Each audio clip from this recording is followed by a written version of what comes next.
Welcome to the DataMaster how-to video series. Today, I'll show you how to use DataMaster for a retrospective appraisal. Start by creating a new work file. Enter a file number, select a form, and click Create Work File. Once you create a new work file, you'll see the Market Analysis page. If you don't automatically see that page, click on the Market Analysis tab at the top of the window. For a retrospective appraisal, you're looking at a market on a date in the past. Set your effective date to your required date by clicking on the calendar icon and selecting it. Next, select the MLS file with the properties in the market you're analyzing and upload it. Pro tip: when you're in your MLS, make sure to include all statuses in your property search.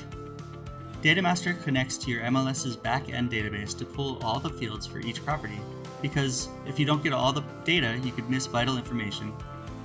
Here's the market data for the date you chose. It's as if we went back in time with just a couple of clicks.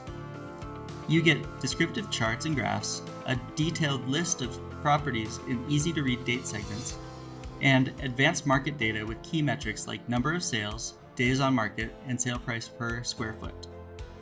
And the best part is that all of the data looks just like it did on your effective date.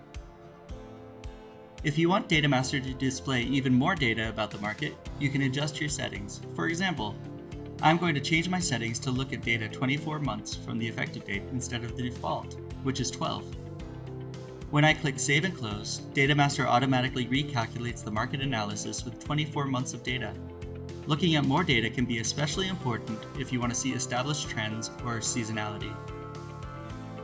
Another thing you can do with DataMaster is to compare markets across time. All you have to do is change the effective date. For instance, if I update the effective date to today, you'll see a change in the market. You can clearly see the effects of rising interest rates. As you would expect, prices have started to decrease, and many people are pulling their homes off the market. Thanks for diving into retrospective appraisals with me today. Leave a comment below and let me know what you think. And don't forget to subscribe to our YouTube channel.